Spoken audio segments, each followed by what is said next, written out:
దేవునికి మహిమ కలుగును గాక. ఇంతవరకు దేవుని కృపను బట్టి మనమందరము దేవుని సన్నిధిలో చేరి దేవుని ఘనపరిచి ఆరాధించాం. అందును బట్టి దేవునికి మహిమ, ఘనత, ప్రభావాలు ఆయనకే చెల్లును గాక. ఆమేన్. చేరి వచ్చిన బిడ్డలందరికీ ప్రభు అయిన యేసుక్రీస్తు నామములో శుభవందనాలు. అందరు బాగున్నారా?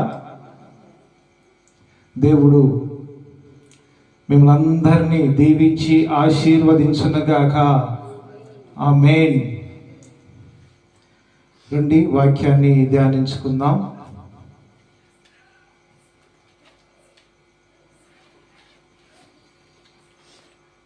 ఈరోజు మన దేవుని వాక్య ధ్యానం, దేవుడు మనలను ప్రేమించి సంవత్సరమంతయు కాచి కాపాడి ఆయన తన రెక్కల క్రింద మనలను సజీవుల లెక్కలో ఉంచి కాచి కాపాడిన దేవునికి ఏమిచ్చి మనం రుణం తీర్చుకోలేము గనుక, మరి ప్రతి ఒక్కరికి కూడా దేవుడు నూతన వాగ్దానాన్ని ఇచ్చి ఉన్నాడు గనుక, ఆ వాగ్దానం మరి మీ జీవితాలలో నెరవేరాలంటే, నీ జీవితంలో కానీ నా జీవితంలో కానీ నెరవేరాలంటే, మరి ఏమి చేస్తే ఆ యొక్క వాగ్దానం, దేవుడిచ్చిన వాగ్దానం ఈ సంవత్సరం అంతా మన జీవితంలో నెరవేరుతుందో మరి తెలుసుకుందాం. ప్రభువైన యేసుక్రీస్తు వారిని ఈరోజు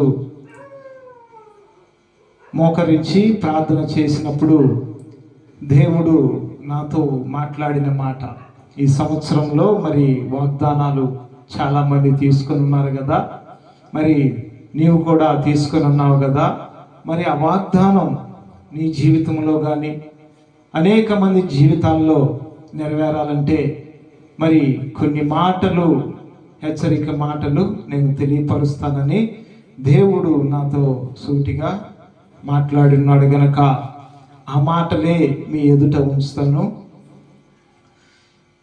మరి దేవుడు నూతనముగా మరి మాకిచ్చిన వాగ్దానం ఏమిటంటే, నిర్గమకాండము 23వ అధ్యాయము,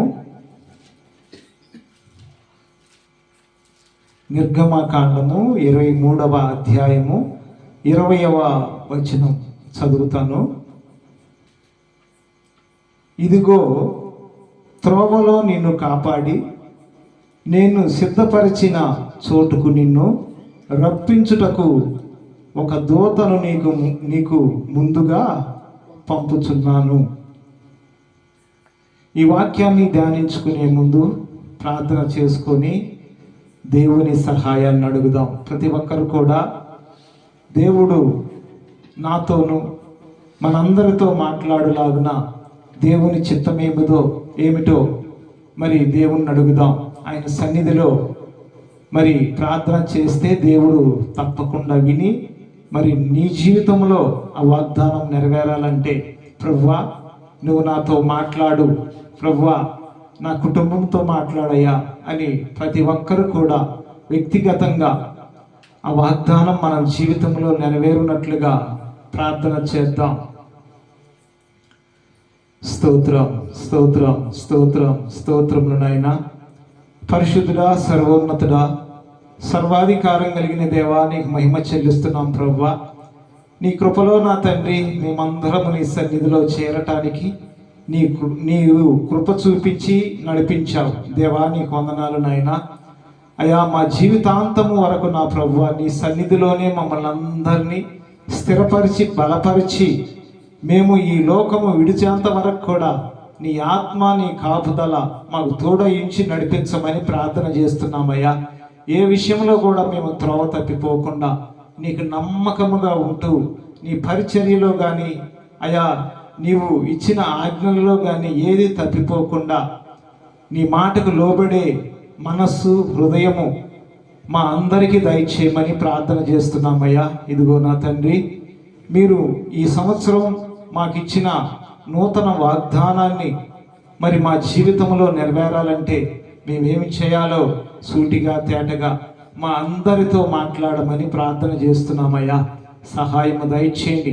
నించున్న నేను నా ప్రభువా ఒట్టివాడను, మట్టివాడను, వెర్రివాడను, పనికి మాలిన వాడను ప్రభువా. నా మాట వినుటకు ఎవరు రారు, కానీ ఇదిగో నీ మాట కొరకు మేమందరము కనిపెట్టుకొని చూస్తూ ఉన్నాం. నా తండ్రి, ఇదిగో నరపుత్రుడా, మీరు చక్కగా నిలవబడు, నేను నీతో మాట్లాడతానని యెహెజ్కేలుతో మాట్లాడినట్టుగా మేమందరము ఎప్పుడైతే చక్కగా నిలబడతామో అప్పుడే నా ప్రభువా నీవు మాట్లాడటానికి సిద్ధపడి ఉన్నావని ఈ వాక్యాన్ని బట్టి మేము తెలుసుకున్నాం ప్రభువా. అయ్యా, నీ చిత్తములోనే మమ్మల్ని నడిపించమని ప్రార్థన చేస్తున్నాం. మీరిచ్చిన వాగ్దానాలు మా జీవితంలో నెరవేర్చి నీ చిత్తాన్ని మా పట్ల జరిగించమని ప్రార్థన చేస్తూ యేసయ్య ఉన్నత ఘనమైన నామములో ప్రార్థించి స్తుతించి అడిగి వేడుకొనుచున్నాము తండ్రి. ఆమేన్, ఆమేన్. నిర్గమాకాండము 23వ అధ్యాయము 20వ వచనం మరి ఒక మారు చదివి వినిపిస్తాను. ఇదిగో త్రోవలో నిన్ను కాపాడి నేను సిద్ధపరిచిన చోటుకు నిన్ను రప్పించుటకు ఒక దూతను నీకు ముందుగా పంపుచున్నాను అన్నాడు. నేను ప్రార్థన చేసుకొని దేవుని సన్నిధికి వెళ్ళి దేవుణ్ణి ఒకటే అడిగా, ప్రభువా, సంవత్సరాలు జరుగుతూ ఉన్నాయి, నా జీవితం ఎలా ఉంది? సంవత్సరాలు జరుగుతూ ఉన్నాయి, నా బ్రతుకు ఎలా ఉంది? ప్రభువా, ఈ సంవత్సరంలో నా బ్రతుకుని, నా మాటను, నా చూపును, నా ఆలోచనను నీవు నచ్చిమెచ్చే విధముగా ఉందా లేదా అని దేవుని సన్నిధిలో మరి ప్రార్థన చేస్తున్నప్పుడు దేవుడు మరి నాతో మాట్లాడి నేను అనుకున్న విధముగానే ఏమనుకున్న విధముగానే, ప్రభువా, ఈ లోకంలో ఎంతకాలం బ్రతుకుతానో నాకు తెలియదు. మీరేమో 2025లో మరి నీ పని కొరకు పిలుస్తావని నాకు ముందుగానే వాగ్దానం ఇచ్చి నడిపిస్తూ ఉన్నావు. కానీ ఆ వాగ్దానం గురించి నిశ్చయముగా నేను విశ్వసిస్తూ నమ్ముతూ ఉన్నాను. అయితే ఆ వాగ్దానం 2025లో నెరవేరుస్తానని చెప్పారు కదా, ఆ మాట కొరకు నేను ఎదురు చూస్తున్నాను ప్రభువా. మరి నా యొక్క ఆత్మీయ స్థితి, సువార్త పరిచర్య ఎంతవరకు నడిపిస్తావో నేను చూడాలని నీ వాక్యము కొరకు కనిపెట్టుకొని చూస్తున్నానయ్యా అని దేవుని సన్నిధిలో ప్రార్థన చేసి వాగ్దానం తీసుకున్నప్పుడు దేవుడు ఎంతో నమ్మకమైన దేవుడు గనుక ఆయన నిశ్చయముగా మన మొర విని ఆలకించి మరి ఆయన సన్నిధిలో నిలబెట్టి వాడుకునే దేవుడు గనుక నాతో నిశ్చయముగా ఈ వాక్యము ద్వారా మాట్లాడాడు. నేను సేవా పరిచర్య కోసం ఎదురు చూస్తూ ఉన్నా. ఎందుకొరకు? సేవా పరిచర్య కొరకు. చాలా మంది కూడా కుటుంబ విషయంలో అడగటం తప్పు లేదు, కానీ లోక సౌభాగ్యాలు కావచ్చు, లోక ఆశలు కానీ, లోకములో ఉన్నవన్నీ జీవగ్రంథములో దేవుడు ఏం మాట్లాడాడంటే, ఈ లోకము నీకు శాశ్వతము కాదు గనక నీ ఆలోచన మొత్తము యావత్తు పర సంబంధమైనది గనక పరలోకమందున్న వాటి కొరకు మీరు వెతుకుడి అని దేవుడు మాట్లాడాడు. ఈ లోక సంబంధమైనది నీది కాదు. ఈరోజు ఉండి రేపు పొయ్యిలో వేయబడే నీవు నేను మరి ఈ లోకం కొరకు ఏమి ఆశించి జీవిస్తున్నాం? మన ఆత్మీయ జీవితంలో ఎంతవరకు కష్టపడుతూ రోజు లెగుస్తూ మరి పని చేసుకుంటూ కుటుంబాన్ని పోషించుకుంటూ పిల్లలను చదివించుకుంటూ మరి మన ఆత్మీయ జీవితాన్ని కాపాడుకునేటట్టుగా మనము జీవిస్తున్నామా అనే క్వశ్చన్ మనం వేసుకోవాలి. ఆ క్వశ్చనే మనకు లేదనుకో, దేవుని ఆత్మీయత మనలో లేనట్లే. ఏదో ఆదివారం వచ్చింది, ప్రార్థనకు వెళ్ళాం, ఆరాధన తీసుకున్నాం, ఇంక ఇది చాలు, మిగతా 6 రోజులు పని చేసుకోవచ్చు అని అనుకోవచ్చు. దేవుడు కూడా అదేందన్నా, వాక్యంలో ఒక మాట ఉంది కదా, 6 రోజులు పని చేసుకొని 7వ రోజు దేవుని సన్నిధికి వెళ్ళమని. 6 రోజులు పని చేసుకో, ఇబ్బంది ఏమి లేదు. దానికి ముందుగా దేవుడు మనతో ఏం మాట్లాడాడంటే, ఎడతెగక ప్రార్థన చేయుడి అన్నాడు, విసుకక ప్రార్థన చేయుడి అన్నాడు. దివారాత్రము దానిని ధ్యానించువాడు ధన్యుడు అన్నాడు. మరి 6 రోజులు పని చేసుకోమన్న దేవుడు ఈ 6 రోజులకు సంబంధించిన విషయాలు కొన్ని ఉంటాయని మనకు గ్రహింపు ఉండాలి. ఆ గ్రహింపు అనేది లేకపోతే ఆదివార పరిచారకుడుగానో, ఆదివార విశ్వాసురాలుగానో, విశ్వాసిగానో మన జీవితము కాలం వెళ్ళబుచ్చుకుంటూనే ఉంటాం. దేవుడు మాట్లాడుతున్నాడు. ఏం మాట్లాడుతున్నాడంటే, ప్రతి నిత్యము వాక్యాన్ని ధ్యానించు, వాక్యాన్ని ధ్యానించు. నన్ను ఎరుగక తల్లికి, నన్ను తెలుసుకోక మునుపు నీ జీవితం లోకానుసారంగా ఉంది. కానీ నన్ను తెలుసుకున్నాక ఇక లోకము నీది కాదు, లోకము నీది కాదు, నాది కాదు. లోకములో నువ్వు బ్రతుకుతూ అనేక మందిని నా వైపు ప్రభావితము చేస్తావని నేను నిన్ను ఆకర్షించాను కదా అంటాడు. ఒకడు నన్ను ఆకర్షిస్తేనే గనక వాడు నా యొద్దకు రాడు అని దేవుని వాక్యం సూటిగా తేటగా తెలియపరచబడుతుంది. దేవుడు ఆకర్షించాడు మనల్ని. మనమేమి చేస్తున్నాం? దేవునికి ఇష్టంగా ఉన్నామా, అయిష్టంగా ఉన్నామా? మరి దేవుడు మన జీవితంలో ఈ వాక్యాన్ని నెరవేర్చబడాలంటే మనమేమో 6 రోజులు పని చేసుకొని 7వ రోజు ఆదివారం గనుక ఆరాధన తీసుకొని పరిశుద్ధ బలలో చేయి వేసి ఇంకంతటితో ఆ రోజు ముగించుకున్నట్టేనా? లేదు కదా. 6 రోజులు పని చేసి 6 రోజుల్లో నిత్యము ఉదయము సాయంత్రం ప్రార్థన చేశానా లేదా? నా జీవితము ద్వారా, నా నోటి ద్వారా, నా చూపు ద్వారా, నా ఆలోచన ద్వారా ఎవరినన్నా బాధ పెట్టానా, ఎవరినన్నా ఇబ్బంది పెట్టానా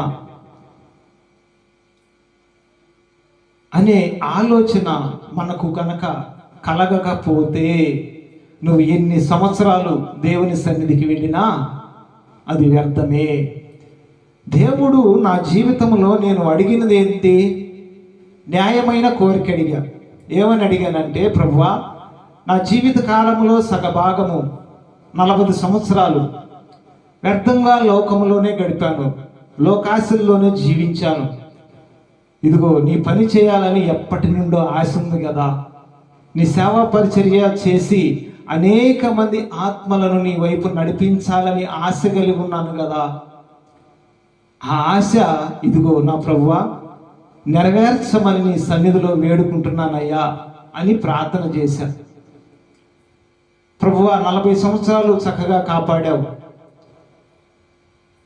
ఈ లోకంలో ఇల్లు ఇచ్చావు, పొలం ఇచ్చావు, లేకపోతే బంగారం ఇచ్చావు, ఒక స్థలం ఇచ్చావు, ఒక ప్లాట్ ఇచ్చావు, లేకపోతే ఇంకేదన్నా సంపాదించుకోవడానికి కృప చూపించావు అని నేను అడగలేదు. కానీ దేవుని సన్నిధిలో ఏమడిగానంటే, దేవా, నీ చిత్తము నా పట్ల నెరవేర్చి నన్ను ఈ లోకములో ఎందుకు పుట్టించావో నాకు తెలియదు కనుక నీ చిత్తము నా పట్ల ఏమై ఉన్నదో నీ చిత్త ప్రకారముగా నన్ను నడిపించు అని ప్రార్థన చేసినప్పుడు దేవుడు ఈ మాట నాతో మాట్లాడాడు. ఏమని మాట్లాడాడు? త్రోవలో నిన్ను కాపాడి, ఇదిగో త్రోవలో నిన్ను కాపాడి నేను సిద్ధపరిచిన చోటుకు నిన్ను రప్పించుటకు ఒక దూతను నీకు ముందుగా పంపుచున్నాను. ఎక్కడికి పంపుచున్నాడంట? ఆయన సిద్ధపరిచిన చోటుకు. అంటే త్రోవలో నిన్ను కాపాడుతానంటే ఈ లోకములో ఎన్నో శ్రమలు కష్టాలు వస్తూనే ఉంటాయమ్మా. నేను నిన్ను రక్షించానని నీకు ఏది శ్రమ ఉండదు అని అనుకోవద్దు. కష్టాలు ఉంటాయి, శ్రమలు ఉంటాయి. అనేక మంది నిందిస్తూనే ఉంటారు, తిడుతూనే ఉంటారు, హేళన చేసేవాళ్ళు చేస్తూనే ఉంటారు. కానీ త్రోవలో నిన్ను కాపాడి అంటే ఆ మాటకు ఇవన్నీ అర్థాలు వస్తాయి. రక్షింపబడిన వాడు నిశ్చయముగా ప్రశాంతముగా సంతోషమైన జీవితము జీవిస్తాడు అని దేవుడు ఎప్పుడు ఎక్కడా చెప్పలేదు. మీరు నా నిమిత్తము సువార్త నిమిత్తము మనుషుల మధ్యకి వెళ్ళినప్పుడు అనేకులు మిమ్మల్ని నిందించి కొట్టి అధికారులకు అప్పచెప్పి మీ మీద అబద్ధ సాక్ష్యము పలుకున్నప్పుడెల్లా మీరు సంతోషమని తెలుసుకొనుడి అంటాడు. మిమ్మల్ని కొట్టినప్పుడు మీరు సంతోషపడని ఎందుకు మాట్లాడుతున్నాడు? ఈ లోకములో మరి లోకాధికారి ఒకడు ఉన్నాడు. ఎవరంటే సైతాన్. దేవుడే మాట్లాడాడు, ఈ లోక అధికారి మీ లోకములో మీ మధ్య ఉన్నాడు గనుక వాడి నుండి మీరు జాగ్రత్తగా అడుగులు వేయండి, జాగ్రత్తగా నడవండి అని దేవుడు మాట్లాడుతూనే ఉన్నాడు.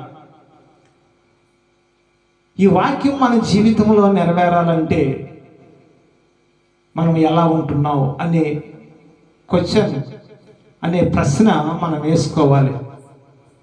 ఇంకా ముందుకు చదివినట్లయితే, ఆయన సన్నిధి జాగ్రత్తగా నుండి ఆయన మాట వినవలెను. ఆయన సన్నిధిని ఎలా ఉండాలంట? జాగ్రత్తగా ఉండాలి. మన ఆలోచన కానీ, ప్రవర్తన కానీ, మాట కానీ, చూపు కానీ, ఏ విషయంలోనైనా జాగ్రత్తగా ఉండి ఆయన మాట వినాలి అంటున్నాడు. ఆయన మాట వినాలి అంటే దాని అర్థం ఏమిటంటే, దేవుని సన్నిధిలో సేవకుడే నీకు దేవుని దాసుడుగా ఉన్నాడు గనక దేవుని సేవకుని మాటను తప్పక వినాలి.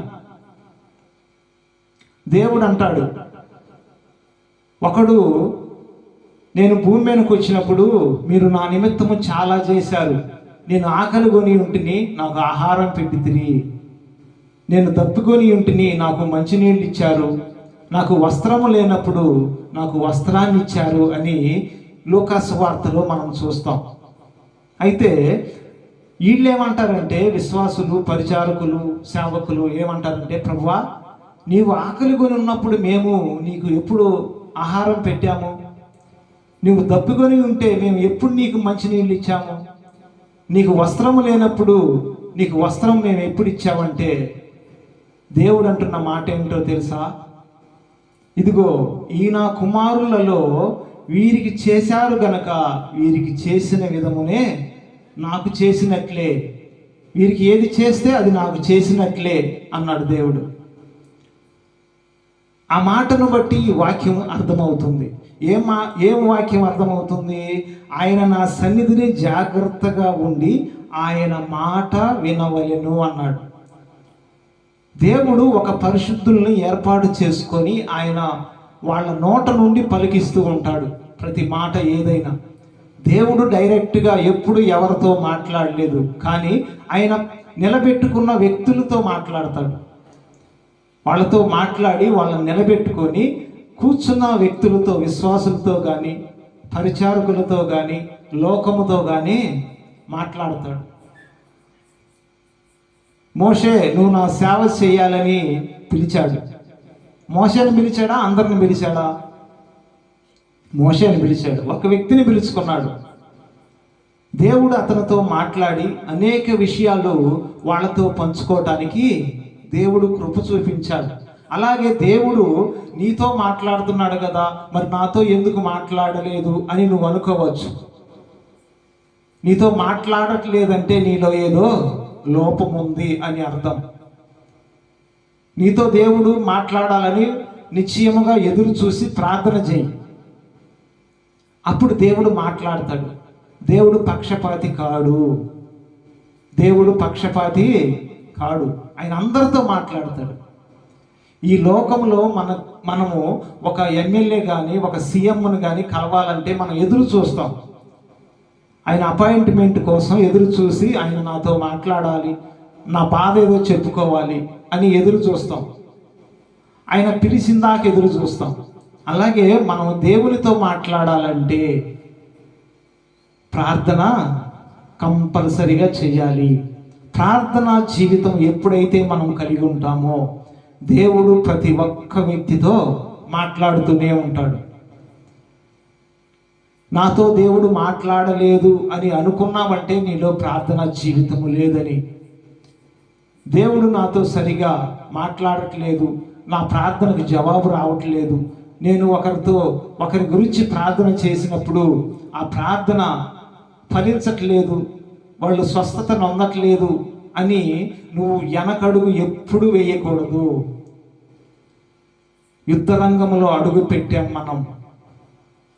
మనం పోరాడుతున్నది ఎవరితోనో? ఆకాశమందున్న దురాత్మల సమూహముతో పోరాడుతున్నాం అని దేవుడే మాట్లాడాడు. మన పోరాటం ఎలా ఉంది? మన పోరాటం ఎలా ఉంది? ప్రియమైన సహోదరుడా, దేవుడు నీతోనూ నాతోనూ అందరితో మాట్లాడుతూ ఉంటాడు. కానీ హృదయ శుద్ధి గలవారు ధన్యులు, వారు దేవుని చూచెదరు అని దేవుని వాక్యం క్లియర్గా చెబుతూ ఉంది. హృదయ శుద్ధి ఎవరికి ఉంటుందో వారు దేవునితో మాట్లాడతారు. దేవుని చూసే కృప ఆయన ఇస్తాడు. ఎవరి ద్వారా ఇస్తారంటే ఆయన సేవకుల ద్వారా ఇస్తాడు. సేవకుడిని ఎందుకు ఏర్పాటు చేసుకున్నాడు దేవుడు అంటే అనేక మందితో మాట్లాడటానికి దేవునికి ఇష్టమే. కానీ ఒక వ్యక్తిని పరిశుద్ధపరచుకొని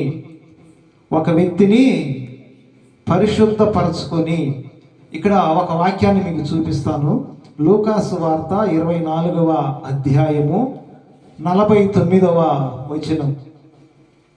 లూకాసు వార్త 24వ అధ్యాయము 49 వచనం.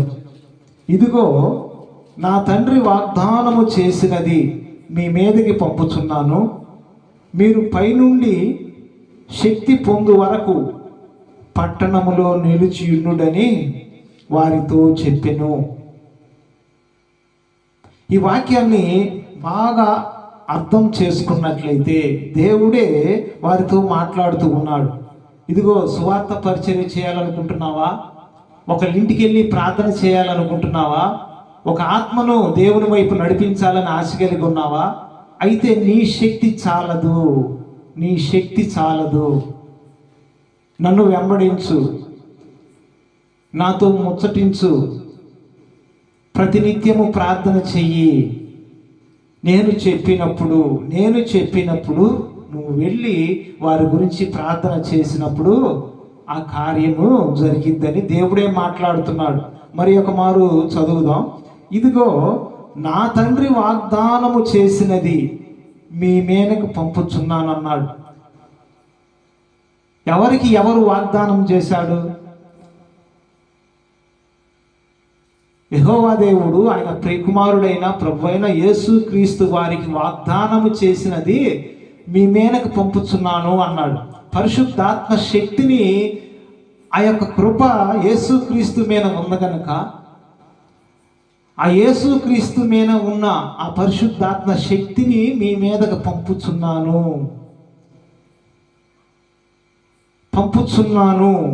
అప్పుడు ఎప్పుడైతే పరిశుద్ధాత్మ శక్తి కొరకు, ఆ వరము కొరకు నువ్వు ప్రార్థన చేస్తావో, దేవుని ఎదుట కనిపెట్టుకొని ఉంటావో, ఆ శక్తి నీ మీదకు వచ్చు వరకు, మీరు పైనుండి శక్తి పొందు వరకు పట్టణములో నిలిచియుండు. నువ్వు తొందరపడవద్దు అని దేవుడు మాట్లాడుతూనే ఉన్నాడు. మరి మన ఆత్మీయ జీవితం ఎలా ఉంది?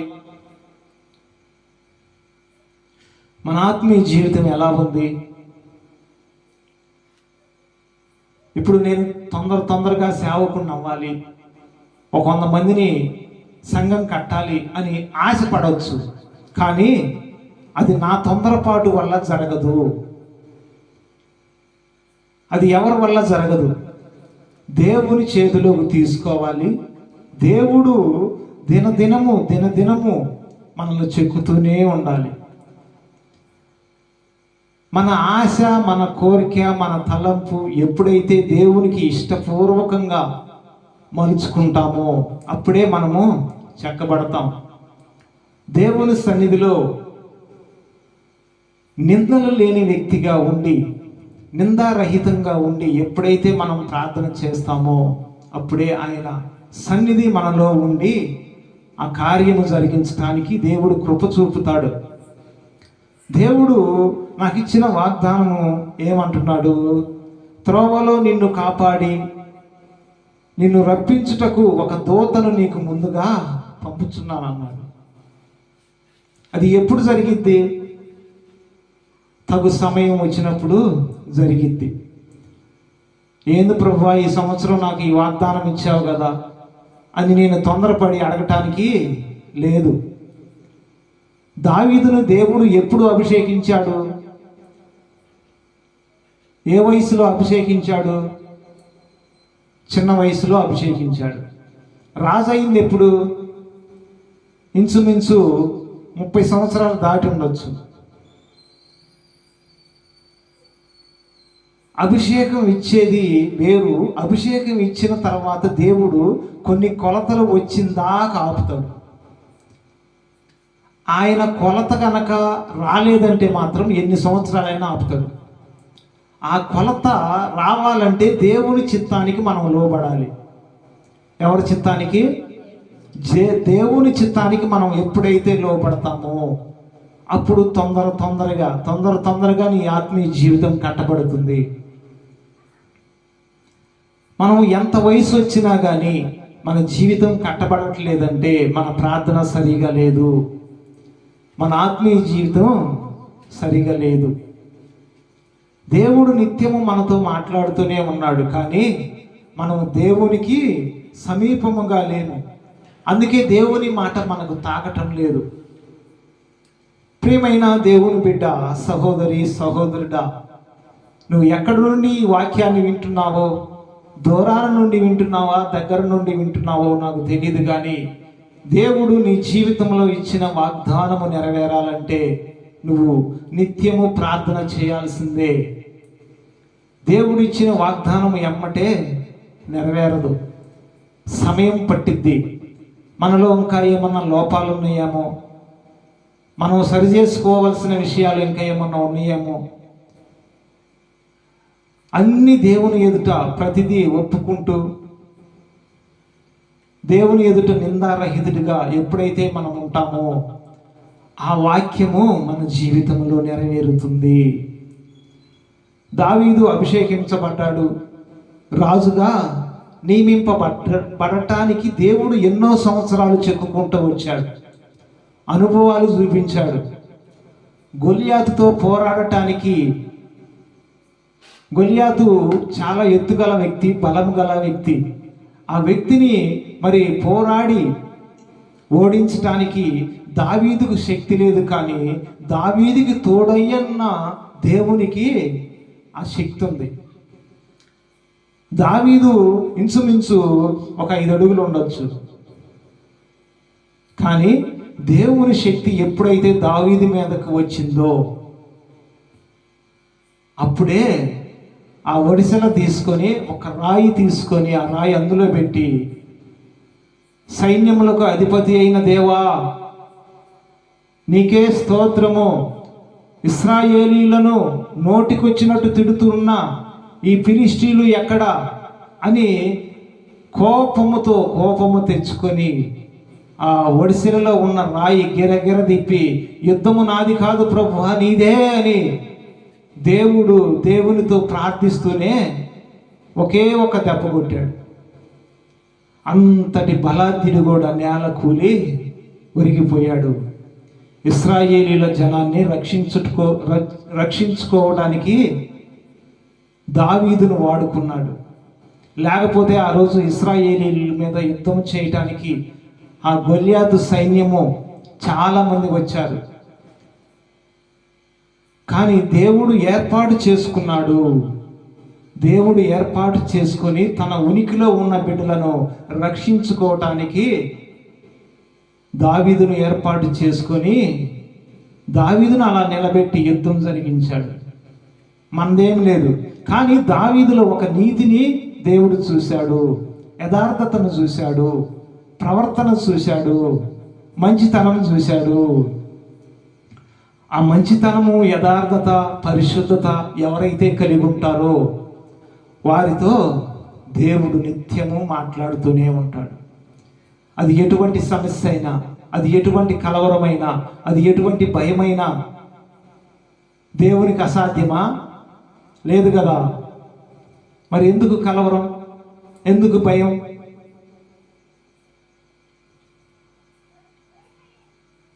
ప్రియమైన సహోదరుడా, సహోదరి, ఈ రాత్రికాల సమయంలో మన ఆత్మీయ జీవితాన్ని దేవునికి దగ్గరగా చేసుకొని ఆత్మీయ స్థితిలో ఎదిగే వారిగా ఉండాలని ప్రభు పేరిట మీ అందరికీ తెలియపరుస్తున్నా. దేవుడు మీతో మాట్లాడులాగున మన ప్రార్థనా జీవితం కలిగి ఉండాలి. దేవుని వాక్యం నీలో నెరవేరాలంటే ఏం చేయాలి? ప్రార్థన చేయాలి. దేవుడిచ్చే అభిషేకం పొందుకునే రోజు వరకు ఎదురు చూడాల్సిందే. మధ్యలో ఏదైనా చిన్న పొరపాటు చేసినా అది మరలా వెనక్కి వెళ్ళిపోతుంది.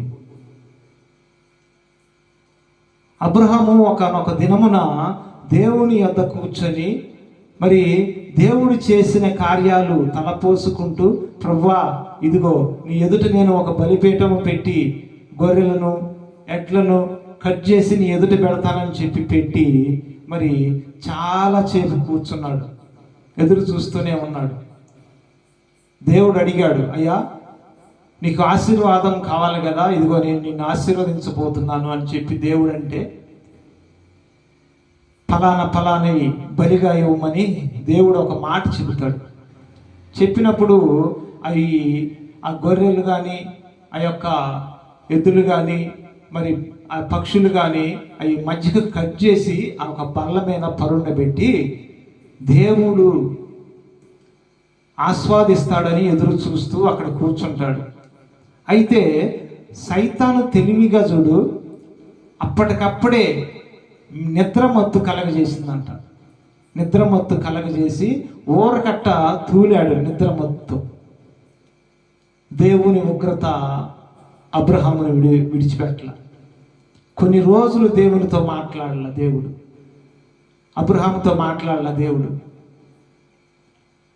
దేవుడు మనతో మాట్లాడుతున్నాడు అని ఒక గ్రహింపు వచ్చినప్పుడు, దేవుడు మనతో మాట్లాడుతున్నాడు అని ఒక గ్రహింపు మనకి ఎప్పుడైతే వస్తుందో, ఇక మనం దేవుని మాట కొరకు ఎదురు చూడాల్సిందే.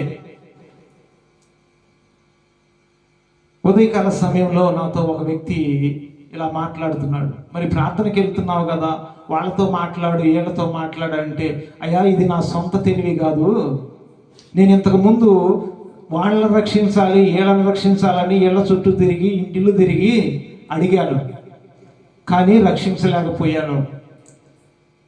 నేనైతే దేవుడు చెప్పిన మాట కోసం ఎదురు చూస్తున్నాను, దాని గురించి ప్రార్థన చేస్తున్నాను.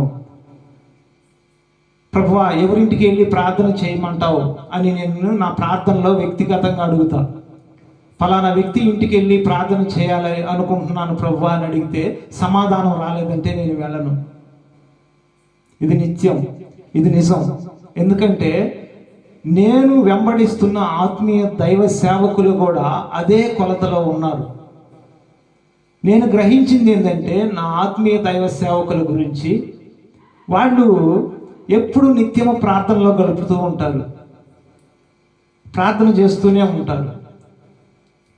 దేవుడు పలానా వ్యక్తి గురించి మాట్లాడి అతనికి ఫోన్ చేసి మాట్లాడు, లేదా వాళ్ళ ఇంటికి వెళ్ళి పరామర్శించు అని దేవుని వాక్కు వాళ్ళతో మాట్లాడినప్పుడే వాళ్ళు మనతో మాట్లాడి, అయ్యా దేవుడు ఈ మాట చెప్పమన్నాడు అయ్యా అని చెప్తారు. అది నాకు నచ్చింది. ఏదో సొంత తెలివి ప్రయోగించి దేవుని యొద్ద మాత్రము చతురుగా ఉండకూడదు అనిపించింది నాకు. నేను కూడా అలాగెందుకు ఉండకూడదని నా జీవితాన్ని వాళ్ళని చూసి మలుచుకున్నా. అందుకే నేను ఇప్పుడు ఇంతకు ముందులాగా ఎక్కడ పడితే అక్కడ కూర్చోవటం, ఎవరితో పడితే వాళ్ళతో మాట్లాడటం చాలా తగ్గించేశా. ఎందుకంటే ఎక్కడ కూర్చుంటే ఏమవుతుందో, ఎవరితో మాట్లాడితే మనం ఎక్కడ జారిపోతామో అని మనకు మనమే జాగ్రత్త చేసుకొని దేవుని మాట కొరకు కనిపెట్టాలంటే ఒంటరి అయి ఉండాలి. ఒంటరి అయి ఉండాలి. లేదా పరిశుద్ధులు ఎవరన్నా ఉంటే వాళ్ళ దగ్గరికి వెళ్ళి దేవుని మాటలు చెప్పుకోవటం, పాటలు పాడుకోవటం, వాక్యాన్ని చదువుకోవటం, అలా చేస్తే ఇబ్బంది లేదు. లోక సంబంధమైన వ్యక్తులతో సహవాసం చేస్తే మనం ఖచ్చితంగా బోల్తా పడతాం. కీర్తనల గ్రంథంలో 1వ అధ్యాయంలోనే రాశాడు. ఒకసారి చదువుదాం. దుష్టుల ఆలోచన చొప్పున నడవక, పాపుల మార్గమున నిలువక, అపహాసకులు కూర్చుండు చోటను కూర్చుండక, యెహోవా ధర్మశాస్త్రమునందు ఆనందించుచు దివారాత్రము దానిని ధ్యానించువాడు ధన్యుడు.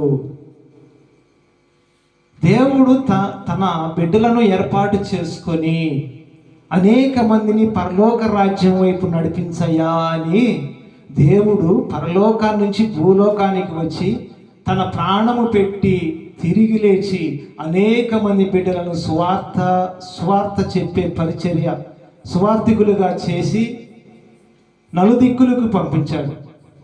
పంపించినప్పుడు ఒట్టిగా పంపించాడా? ఆయన శక్తినిచ్చి పంపించాడు. ఆయన కృప వాళ్ళకి సమృద్ధిగా ఇచ్చి పంపించాడు.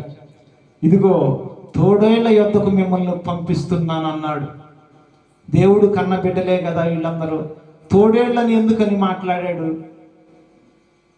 అవగాహన ఉండాలి. వాక్యాన్ని ధ్యానించేటప్పుడు కొంచెం ఆలోచన ఉండాలి. దేవుని బిడ్డలే, మరి దేవుడు అంటూనే ఉన్నాడు మళ్ళీ వీళ్ళందరూ నా బిడ్డలే, అయితే వాళ్ళలో తోడేలు స్వభావం ఉంది. తోడేలు స్వభావం ఉంది, మోసపుచ్చుతారు. నువ్వు జాగ్రత్తగా నన్ను వెంబడించి ప్రతినిత్యము ప్రార్థన చేసి నా అభిషేకాన్ని పొందుకొని నువ్వు లైన్లోకి వెళితే నువ్వు ఎవరి ద్వారా హింసింపబడవు, దూషింపబడవు. ఒకవేళ నీ మీదకు వస్తున్నారనుకో, తప్పించే మార్గము కూడా నేను చూపిస్తా. ఒకవేళ వాళ్ళతో మాట్లాడటం నీ వల్ల కాలేదనుకో, నువ్వు అక్కడ నుంచో, నేనే వారితో మాట్లాడతా అంటాడు. ఇది నిజమే. దేవుడు ఒక వ్యక్తిని నిలబెట్టుకొని వాడుకోవాలంటే మనం దేవునికి అనుగుణంగా ఉండాలి. ఈ విషయము ఎప్పుడు గ్రహించాలి? చాలా మంది కూడా దేవుని మాటను త్రోసివేసి వెళుతూ ఉన్నారు. ఇది దేవుని మాట కదా, మనం ఎందుకు పట్టించుకోకూడదు? ప్రియమైన సహోదరుడా, సహోదరి, నా జీవితము దేవుని ఎదుట ఎలా ఉంది? నా జీవితము దేవుని ఎదుట ఎలా ఉంది? ఇప్పుడు టీవీలో మనం చూస్తూ ఉన్నాం, అమెరికాలో చాలా ఇళ్ళు తగలబడిపోతున్నాయి. ఒక పరిశుద్ధమైన కుటుంబము ఆ ఇళ్ళ మధ్యలో ఉందంట. నేను ఉదయము ఆ నెట్లో చూసినప్పుడు ఆ ఇల్లుకి కనీసం పొగ, ఆ మంటల్లో నుంచి వచ్చిన పొగ వాసన కూడా ఇంట్లోకి వెళ్ళలేదంట. వాళ్ళు ప్రార్థనా పరులు, వాళ్ళలో ఎంత విశ్వాసం ఉంది, వాళ్ళు ఎంత ఆత్మీయంగా బలపడి ఉంటారు. యోనాని తప్పించిన దేవుడు నిన్ను నన్ను తప్పించలేడా? ఏదో ఆపద వచ్చింది, ఏదో వచ్చింది, ఏదో నన్ను ఎత్తుకొని వెళ్ళిద్ది అని నిత్యము భయపడుట కంటే దేవుని ఎదుట మోకాళ్ళుని ప్రార్థన చేస్తే నిన్ను పట్టి పీడిస్తున్న ప్రతి సమస్య, ప్రతి దురాత్మ శక్తి నిన్ను విడిచిపోదా? దేవుడు ముందా దెయ్యం ముందా అది తెలియాలి. దేవుడు ముందా దెయ్యం ముందా? దేవుడు ముందు అయినప్పుడు మరి సైతానికి ఎందుకు భయపడుతున్నావు? దేవుడు మనకు తండ్రి. తండ్రి యొద్ద ఉన్నవాడికి ఏదైనా భయం ఉంటుందా? భయం ఉండదు. మరి ఎందుకు మన జీవితాన్ని లోకానుసారంగా జీవించుకోవాలి? ప్రియమైన సహోదరుడా, మన జీవితాన్ని ఎలా క్రీస్తులో మలుచుకోవాలో ప్రతి నిత్యము ప్రార్థన ద్వారానే మలుచుకోవాలి. ఆలోచన కలిగి ఉండాలి.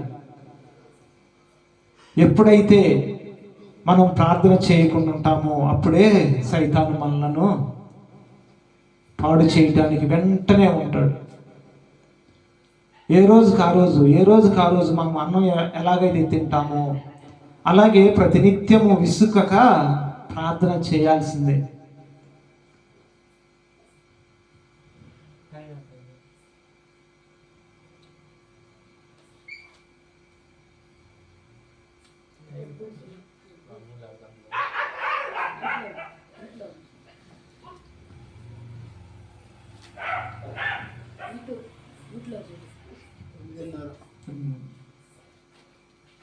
కనుక దేవుడు మనతో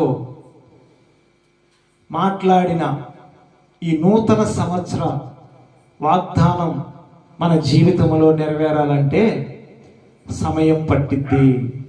సమయం పట్టినా పర్వాలేదు, ప్రార్థన మాత్రము చేయాల్సిందే.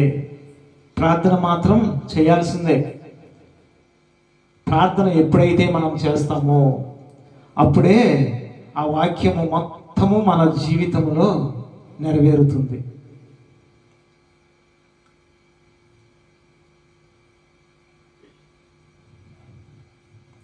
నిర్గమకాండము 23వ వచనము 20వ వచనం మరలా చదువుతాను. ఇదిగో త్రోవలో నిన్ను కాపాడి నేను సిద్ధపరిచిన చోటుకు నిన్ను రప్పించుటకు ఒక దూతను నీకు ముందుగా పంపుచున్నాను. ఒక భరోసా ఇచ్చాడు దేవుడు మనకి. నిన్ను సిద్ధపరిచిన చోటుకు నిన్ను రప్పించుటకు ఒక దూతను మనకు ముందుగా ఉండి నడిపిస్తున్నాడంట. ఇది అందరికీ వర్తిస్తుంది, నాకే కాదు. ఆయన కృపలో ఏర్పాటులో ఉన్న ప్రతి బిడ్డకు ఆయన కృప తోడై ఉంటుందంట. ఆయన దూతను మనకు ముందుగా నడిపిస్తాడట. ప్రేమైన సహోదరుడా, ఈ వాక్యం విన్న ఈ రాత్రికాల సమయంలో నీవు నేను ప్రభువైన యేసు క్రీస్తుకి ఇంకా దగ్గరగా ఉండి ఆయన చిత్తము నెరవేర్చేవారిగా ఉండి ఆయన్ను సంతోష పెట్టేవారిగా ఉండాలని దేవుని కోరిక ఉన్నది కనుక మనం ఇసుకక ప్రార్థన చేద్దాం, వాక్యాన్ని ధ్యానిద్దాం, అనేక మందిని దేవుని రాజ్యము కొరకు నడిపిద్దాం. ప్రభువైన యేసు క్రీస్తు నామమునికి మహిమ ఘనత ప్రభావాలు ఆయనకే చెల్లునుగాక. ఆమేన్. ఈ వాక్యము మనందరి వినికిడిలో దీవించి ఆశీర్వదించునుగాక. ఆమేన్. ఆమేన్. ప్రార్థన చేసుకుందాం. ప్రార్థన చేసుకొని వాక్యాన్ని ముగించుకుందాం.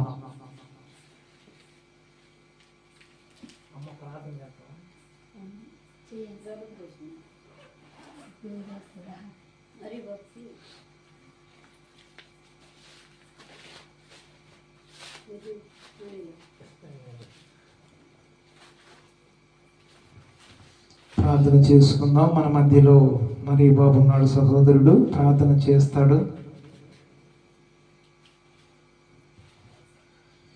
పరిశుద్ధుడా, ప్రేమ కలిగిన మా తండ్రి, నీ ఘనమైన నామానికి స్తుతులు స్తోత్రాలు చెల్లిస్తున్నాం.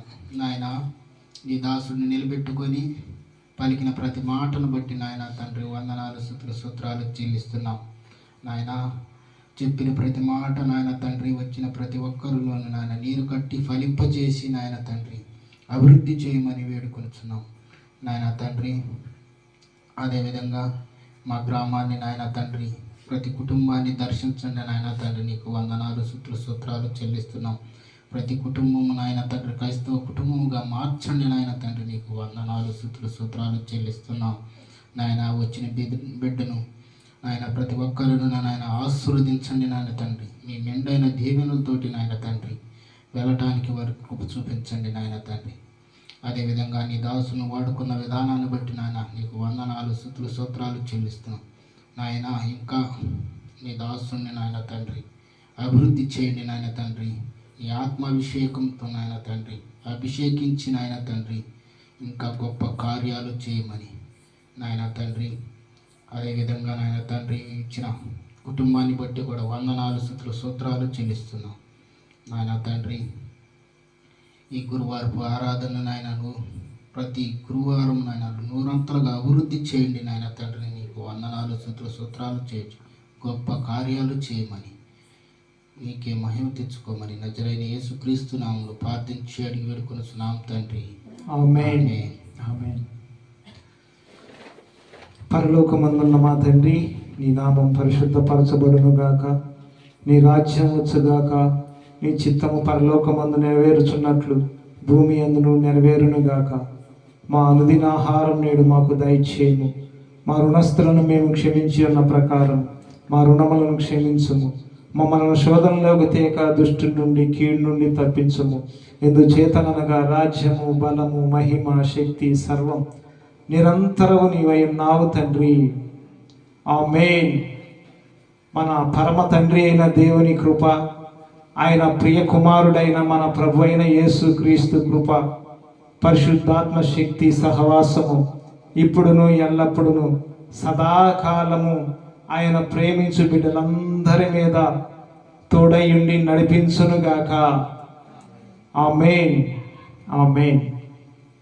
దేవునికి మహిమ కలుగునుగాక. మీ అందరికీ వందనాలు. దేవుడు మిమ్మల్ని అందరిని దీవించి ఆశీర్వదించునుగాక. ఆమేన్.